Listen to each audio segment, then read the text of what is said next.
نازل جو کون سی ہے؟ اقرا پڑھیے. کبھی ہمیں سرکار کی اس ادا پہ بھی غور کرنا چاہیے. پہلی وہی نازل ہوئی اقرا، اور میرے نبی تشریف لائے پڑھانے والے ہو کر. وہ مصطفیٰ کا عاشق کیسا کہ نبی ساری زندگی پڑھائے اور عاشق ہو کر علم کے قریب نہ جائے. قرآن کی پہلی وہی اقرا پڑھیے. رسول اللہ علیہ السلام مسجد نبوی شریف میں تشریف لائے. صحابہ کرام کی دو جماعتیں موجود تھیں. ایک جماعت ایک طرف بیٹھی اللہ اللہ کر رہی تھی. آخر آقا کے صحابہ تھے، وہ فضول وقت تو گزارتے نہیں تھے. انہیں پتا تھا ایک ایک لمحے کا حساب دینا ہے. اگر اس بات کا احساس ہو کہ ایک ایک لمحے کا حساب دینا ہے تو بندہ کسی گڑبڑ کا شکار ہی نہ ہو. بڑا کہتے ہیں جی کچھ انسان کا اپنا پرائیویٹ وقت بھی ہوتا ہے. مجھے بتاؤ وہ کون سا پرائیویٹ وقت ہے جس کا خدا نے حساب نہیں لینا؟ آکر کس بات کی ہے؟ مال کا حساب اللہ لے گا یا نہیں؟ بولیں. صحت کا حساب، وقت کا حساب، اولاد کا حساب. تو ہمارا پھر اپنا کیا ہوا؟ میرا اپنا مال ہے جہاں مرضی خرچ کروں. تیرا اپنا ہوتا تو خدا حساب کیوں لیتا؟ اولاد میری اپنی ہے جی، جیسے مرضی کروں. اگر تیری اپنی ہے تو خدا کیوں پوچھے گا؟ وقت تیرا اپنا ہے تو خدا کیوں پوچھے گا؟ اور 4 دن کے لیے رب نے تجھے امین بنایا، خیانت کر کے ذلیل نہ ہو، امانت پہ پہرا دے کے خدا کی بارگاہ میں عزت پیدا کر. ایک ایک لمحے کا حساب ہوگا. میں آپ سے مخاطب ہوں. 2 فرشتے بیٹھے ہیں، ایک ادھر ایک ادھر. یہ نیکیاں لکھتا ہے، یہ گناہ لکھتا ہے. 24 گھنٹے ہوتے ہیں نا. کسی ٹائم کہتے ہیں کہ اب یہ تمہارا پرائیویٹ وقت ہے، ہم ذرا چھٹی پہ چلیں. بولیں 24 گھنٹے. اگلی حدیث سنیے. ملک الموت علیہ السلام 24 گھنٹے ہمارے سر پر موجود رہتے ہیں. ایک لمحے کے لیے جناب اسرائیل ادھر ادھر نہیں ہوتے. ہر جاندار کے سر پر. ہمارا رب شاہ رب کے قریب اور ہمارا نبی ہماری جان سے قریب. یہ اسلامی تعلیمات پر ذرا غور تو کریں. جس کا خالق شاہ رب کے قریب ہو اور جس کا نبی جان سے قریب ہو، لکھنے والے ہر وقت کندھوں پر موجود ہوں، اور موت 24 گھنٹے جس کے سر پر ہو، اگر اب بھی اس کا دماغ کام نہیں کرتا تو پھر کب کرے گا؟ ہم یہ سوچتے ہیں بڑا وقت پڑا ہے. یہ بڑے وقت کی گارنٹی کس نے دی ہے؟ جوان یہ سوچتا ہے کہ میں بوڑھا ہوں گا، بوڑھا یہ سوچتا ہے کہ ابھی بڑا وقت پڑا ہے. اللہ کے بندے، موت کے وقت کی گارنٹی نہیں، گئے ہوئے سانس کا پتہ نہیں.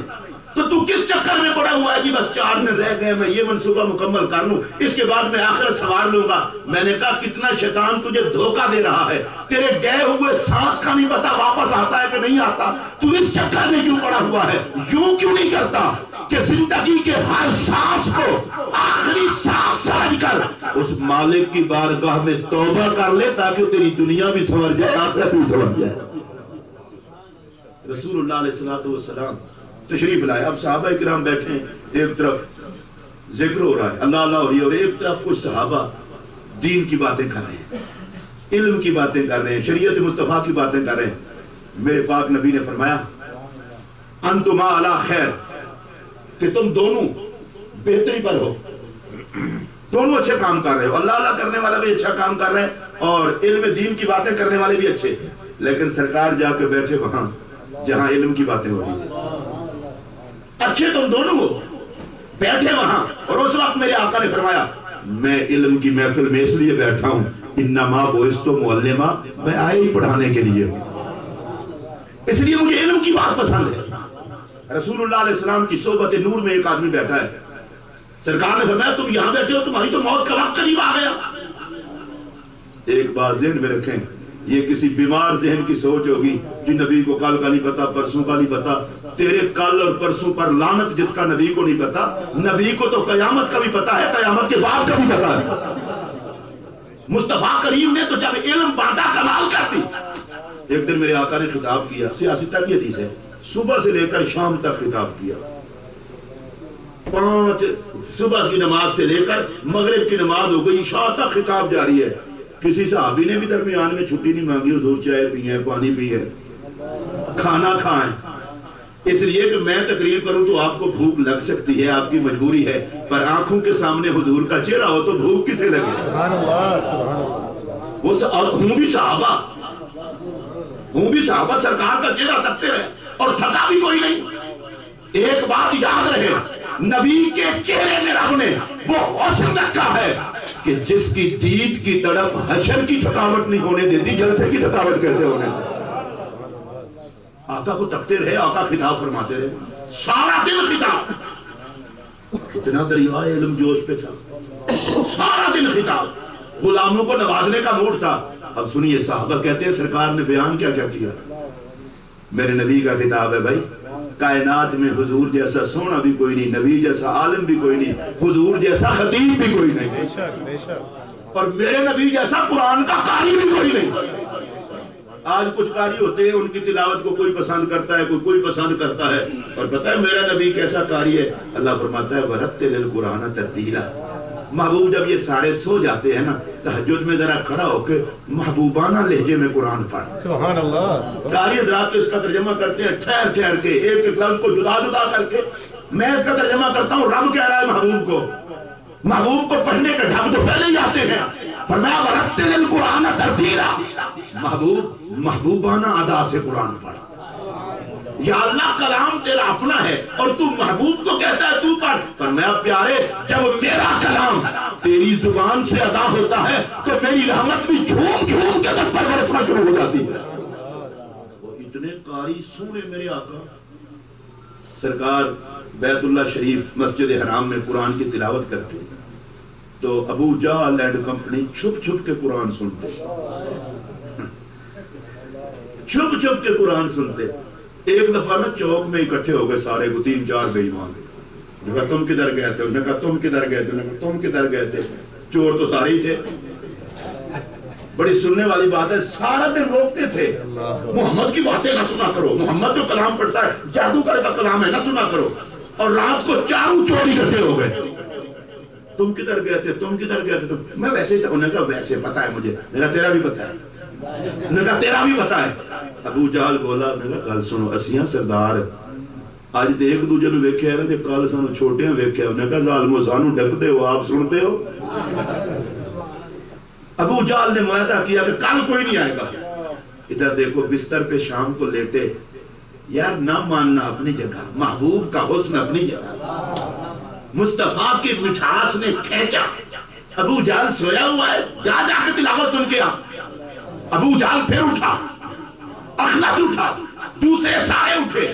میرا سوال یہ ہے کہ آپ مٹھاس تھا زبان رسالت میں کہ جان کے دشمنوں کو بھی چین نہ آتا تھا جب تک ماہی کے بول سن نہ لیتے تھے۔ مصطفیٰ کریم علیہ السلام کے اس مٹھاس میں کیا کیا برکتے؟ دیکھیے آپ کے علم میں ہوگا، ایک عورت بڑی منہ پھٹ عورت میرے نبی کے کلام کو سنا اور گرویدہ ہو کے رہ گئی۔ سرکار چوری نما میٹھی چیز تناول فرما رہے تھے اور یہ عورت گزری، تو آپ کو پتا ہے منہ پھٹ تو منہ پھٹ ہوتے ہیں، دیکھو کیسے کھاتا ہے جیسے غلام کھاتے ہیں۔ عربی میں عبد غلام کو بھی کہتے ہیں اور عبد کا معنی ہم بندہ بھی کرتے ہیں۔ تو میرے نبی پاک علیہ السلام ناراض نہیں ہوئے کہ اس نے کیا کیا، اس لیے کہ اس کا اپنا حوصلہ تھا اور میرے مصطفیٰ کا اپنا حوصلہ تھا۔ رسول اللہ علیہ السلام نے فرمایا ہاں میں تو اللہ کا بندہ ہوں، بندوں کی طرح کھاتا ہوں۔ سرکار کے یہ میٹھے میٹھے بول اس کے کانوں میں پڑے نا تو رہ نہ سکی، تھوڑی سی اور آگے ہوئی، کہنے لگی لو آپ کھاتے ہیں، مجھے نہیں کہتے کہ کھاؤ۔ میرے نبی نے فرمایا اور تم بھی کھا لو۔ اب مصطفیٰ کی زبان میں چاشنی اتنا تھی، وہ اور آگے بڑھی اور آگے بڑھ کے کہنے لگی محمد جن ہاتھوں سے خود کھاتے ہو انہی ہاتھوں سے مجھے کھلاؤ۔ آج ہم بڑا کچھ بیان کرتے ہیں، حضور کے اس اخلاق کو اپنانے کی کوشش نہیں کرتے۔ میرے نبی نے یہ نہیں فرمایا تو بدتمیز ہے، تم مجھ سے بول کس طرح رہی تھی۔ یاد رکھنا عزت والوں کو اپنی عزت کبھی خطرے میں نظر نہیں آتی، جو اپنے آپ عزت والے ہوتے نہیں اور سمجھتے ہیں ان کو خطرہ ہوتا ہے۔ جن کی عزت کا جھنڈا عرش سے بھی اونچا ہو اس مصطفیٰ کو عزت کا کیا خطرہ۔ ہمیں کوئی تھوڑی سی بات کہہ دیں، ہم کہتے ہیں جب تک بدلہ نہ لینے ہمارا رہے گا کیا۔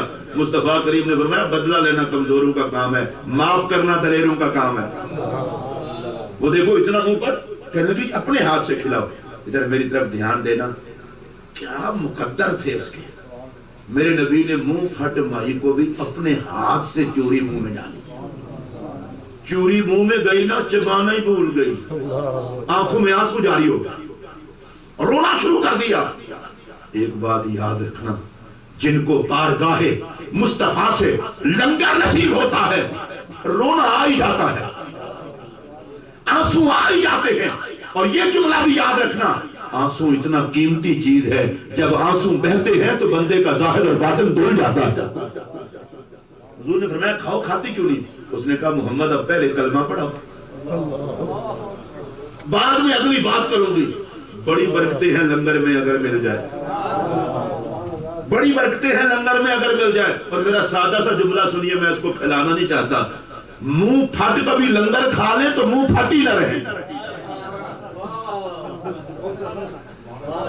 لیکن لنگر سمجھ کے کھائیں، لنگر سمجھ کے کھائیں. مجھے حضرت امام زین العابدین علیہ السلام کی ایک بات یاد آئی. مسجد سے باہر نکلے، ایک بندہ بڑے زور سے بک بک کرنے لگا. عزت والوں کو پرانے لوگ دور سے لوگ بک بک کرتے ہیں. حضرت امام زین العابدین کے خادم ساتھ تھے. انہوں نے کہا امام ہمیں اجازت دیں، یہ مدینہ طیبہ ہے، یہ کوفہ تھوڑا ہی ہے، کربلا تھوڑی ہے، سارے یزیدی ہیں یا محمدی رہتے ہیں، ان کی جرأت کیسے ہوئی؟ اب امام زین العابدین کو دیکھیے. امام زین العابدین نے فرمایا نہیں بھائی نہیں، انہیں کچھ نہیں کہنا، یہ مجھے بھوکا لگتا ہے، بھوکا لگتا ہے. اس طرح کرو، اسے 1000 درہم دے دو. حد ہو گئی، بک بک کرنے والے کو 1000 درہم. جب 1000 درہم دیا نا تو اس نے کہا اشہد انک من اولاد رسول، میں قسم اٹھا کے کہتا ہوں زین العابدین تو واقعی رسول کا بیٹا ہے. اس طرح کے کام یا رسول کر سکتا ہے یا رسول کی آل کر سکتی ہے. یہ جو نوازنے کا انداز تھا میرے نبی کا. اب سرکار کی بارگاہ میں بندہ بیٹھا ہے، آقا کی بارگاہ میں زیارت کر رہے ہیں میرے آقا کی. سرکار نے بتایا تم یہاں بیٹھے ہو، تمہاری تو موت کا وقت قریب آ گیا، جاؤ کچھ کرو. وہ بھی صحابی تھا. اس نے کہا یا رسول اللہ کوئی ایسا کام بتا دے جو میں کروں اور اللہ مجھ سے راضی ہو جائے. مجھے ایک بات آپ بتائیں، سارے سمجھدار پڑھے لکھے لوگ ہیں، ایماندار کی سب سے بڑی نیکی کون سی ہے؟ چلیں آپ نہیں بتائیں، میں بتاتا ہوں. ایماندار کی سب سے بڑی نیکی حضور کے چہرے کی زیارت ہے. اس سے بڑی کوئی نیکی نہیں. حج بھی اس کے برابر نہیں، نماز بھی اس کے برابر نہیں، روزہ بھی اس کے برابر نہیں. اگر حج، روزہ، نماز، زکات حضور کے چہرے کی زیارت کے برابر ہوتے تو آج بھی کوئی صحابی ہوتا. غوث بنے ہیں، قطب بنے ہیں، ابدال بنے ہیں. صحابہ کے بعد بڑے بڑے لوگ ہیں، بابا فرید آئے، غوث پاک آئے، حضرت بہاؤالدین نقشبند آئے، غریب نواز آئے، لیکن صحابی کوئی نہیں آیا. اس کی وجہ صحابی عبادت سے نہیں بنتا، صحابی تو نبی کے چہرے کی زیارت سے بنتا ہے. چلے میں ایک سادہ انداز میں آپ سے ہی مسئلہ پوچھ لوں تاکہ مجھے یاد ہو جائے. جس بندے نے حضور علیہ السلام کی ایمان کی حالت میں زیارت کی، قیامت تک اس بندے جیسا کوئی پیدا. چلیں جو نہیں بولے ان کو ایک اور موقع دیتا ہوں. میرا مقصد تقریر نہیں ہے، آپ سے ایک محبت کی روایت کو بڑھانا ہے. جس نے میرے آقا کے چہرہ پاک کی زیارت کی، اب قیامت تک کوئی اس جیسا پیدا نہیں ہوگا. کوئی مولوی، کوئی مفسر، کوئی مفتی، کوئی پروفیسر، کوئی ڈاکٹر ساری زندگی سجدے سے سر نہ اٹھائے تو بھی اس کے برابر نہیں ہو. اگلا فیصلہ میں آپ پر چھوڑ رہا ہوں. جس کو ایک مرتبہ دیکھنے والے جیسا کوئی نہیں ہو سکتا، جس کو ایک دفعہ دیکھنے والے جیسا کوئی نہیں ہو سکتا. کتنی کم فہمی ہے کہ کوئی اس مصطفیٰ کی مثال تلاش کرے.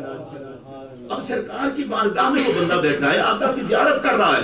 آقا کی زیارت کرتے ہوئے موت آ جائے اور کیا چاہیے؟ لیکن وہ آقا سے پوچھتا ہے حضور بتائیں کون سا کام کروں؟ میرے پاک نبی نے فرمایا علم کی تلاش شروع کر دے. میرے مصطفیٰ کریم نے کہا علم کی تلاش شروع کر دے. کیا مطلب؟ دونوں باتوں کا راز بتا دیا کہ علم کی تلاش شروع کر اور میرے پاس تو بیٹھا ہی علم لینے کے لیے ہے. تجھے میری بارگاہ میں موت آ جائے اور کیا چاہیے؟ حضور نے گویا امتی کو بتایا اور ہماری تربیت کی کہ موت بھی آئے تو علم کی تلاش کرتے ہوئے. جس نبی، جو نبی معلم بن کے تشریف لائے اور جس نبی نے ساری زندگی پڑھایا اور جس کی کتاب علم ہے، اگر اس نبی کی امت علم سے دور رہے تو یقیناً ان عاشقوں کو کچھ توجہ کرنی چاہیے. مجھے حضور علیہ السلام کی ایک حدیث یاد آئی. سرکار فرماتے ہیں اگر کوئی بندہ مسئلہ پوچھنے کے لیے کسی عالم دین کے دروازے پہ جائے، اللہ ایک ایک قدم پر اسے جنت میں شہر عطا کرتا ہے. کتنے قدموں پر؟ ایک ایک قدم پر. میں اور حوالے سے آج بات کر رہا ہوں. جو عالم دین کے دروازے پر مسئلہ سیکھنے جائے اس کو ایک ایک شہر ایک ایک قدم پہ، اور جو میرا نبی بیان کر دے نا اس کے رد ہونے کا کوئی چانس ہی نہیں. پکی بات ہے. علم سیکھنے جائے تو قدم قدم پہ جنت کا باغ ملتا ہے. آخر اس فرمان میں نکتہ کیا ہے؟ مجھے لگتا یہ ہے حضور چاہتے یہ تھے کہ میری امت کے قدم علم سیکھنے کے لیے اٹھتے ہی رہے، علم سیکھنے کے لیے اٹھتے ہی رہے. اور میں بالکل سادہ انداز میں کہہ رہا ہوں، ایک باعمل عالم دین سے مسئلہ پوچھنے کے لیے کوئی جائے تو اللہ اس مسئلہ پوچھنے کی وجہ سے اسے علم جنت کا شہر عطا کرتا ہے اور 1 سال کی عبادت کا ثواب عطا کرتا ہے. اور جو صحابہ مسئلہ سیکھنے ہی حضور سے جاتے تھے، اور میرے نبی سے سیکھنے والوں نے بڑی حد کی ہے. میں آخری بات عرض کر کے اب دوسری بات کی دوباری نہیں آئی. دوسرا کام ہے میرے نبی کا، وَيُزَكِّيهِمْ. فرمایا میں محبوب تجھے بھیجا اس لیے ہے کہ تو لوگوں کو پاک اور صاف کر. بڑا سادہ جملہ کہہ رہا ہوں. اگر نبی کچھ نہ کر سکتا ہوتا تو سارے جگ کو پاک کرنے کے لیے خدا اپنے نبی کو نہ بھیجتا. رب نے اپنے نبی کو بھیجا ہے پاک کرنے کے لیے. اب پاک وہی ہوگا جس کو میرے مصطفیٰ پاک کریں گے، اور جس کو نبی پاک کرے وہ مر تو سکتا ہے، یہ نہیں کہہ سکتا کہ نبی کچھ نہیں کر سکتا. ہمیں علم کا نور ملا ہے تو لنگر مصطفیٰ سے، اور ہمیں اگر ایمان کی دعوت ملی ہے تو لنگر مصطفیٰ سے.